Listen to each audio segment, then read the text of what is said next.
एक समय की बात है। मदीना मुनव्वरा के एक छोटे से मोहल्ले में उमर नाम का एक लड़का रहता था। वह बहुत ही सरल, नेक दिल और सच्चा इंसान था। उसके पिता एक लकड़ी का काम करने वाले कारीगर थे और घर की हालत ज्यादा अच्छी नहीं थी। लेकिन उमर ने कभी भी झूठ बोलकर किसी को धोखा देने की कोशिश नहीं की। एक दिन उसकी माँ ने उसे बाजार भेजा ताकि वो कुछ आटा, दाल और तेल खरीद कर लाए।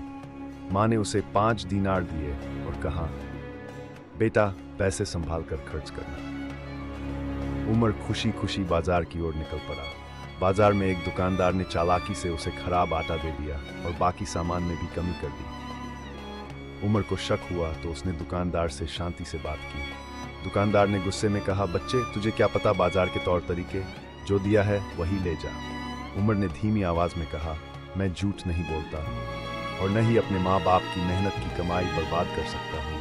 अगर आप सही सामान नहीं देंगे तो मैं किसी और से खरीद लूंगा। उसी समय पास खड़े एक बुजुर्ग ने यह सब सुना और उमर से पूछा, बेटा, तूने झूठ क्यों नहीं बोला? इससे तो बहस से बच जाता।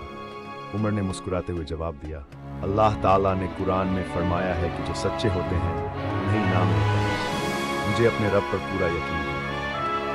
बुजुर्ग उमर की बातों से बहुत प्रभावित हुए। उन्होंने उमर को 5 दीनार और दिए और कहा, ये इनाम है तुम्हारी सच्चाई का। बेटे, आज तुमने मुझे सिखाया कि ईमानदारी ही सबसे बड़ी दौलत है। उमर खुशी से घर लौटा और माँ को सब कुछ बताया। माँ की आंखों में आंसू आ गए और उन्होंने कहा, अल्लाह तुम्हें दुनिया और आखिरत दोनों में कामयाबी दे बेटा। उस दिन के बाद उमर की सच्चाई और ईमानदारी की मिसाल पूरे शहर में दी जाने लगी। लोग उससे सलाह लेने आने लगे।